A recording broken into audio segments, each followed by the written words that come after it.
Teacher forced me to remove my hat. I had a surprise for her. When I was in college, I was in a car accident. My car got hit from the side. This was in the days before airbags and seatbelt laws. One second I'm driving and the next I'm halfway out the passenger window watching a pool of blood run off my head. Next second, I'm in the ER receiving 13 crude stitches for 11 inches of wide open scalp. I lost more than 2 pints of blood and a large patch of hair. I also lost my favorite white fishnet t-shirt, but that's a separate tragedy. That Friday of a Labor Day weekend was how my name shows up in the newspaper list of Labor Day weekend accidents. Tuesday comes and I go to class at the local college. Being a teenager gave me the gift of immortality. There I was, fully ambulatory, just 4 days after the serious car accident. I'm wearing a hat to cover the fresh injury. It was a white Panama hat with a bright 80s style hat band. As this was 1983, everything was 80s style. Hobbling along, I made it to sociology and took a seat at the back of class and settled in.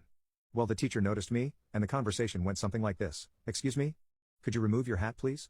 The teacher had her own sense of propriety. My hat didn't fit with proper classroom attire. Sorry. I was in a car accident, I replied.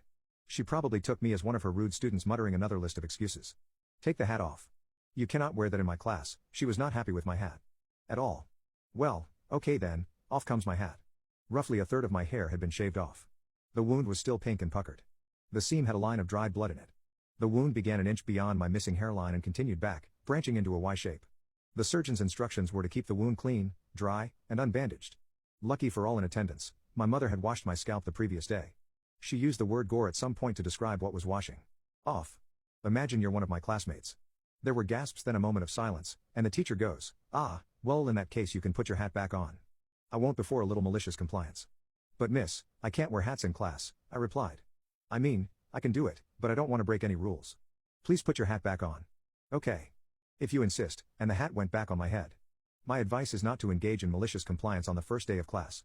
That was the only C I received that semester, even though I thought I did pretty good, but that's a separate tragedy.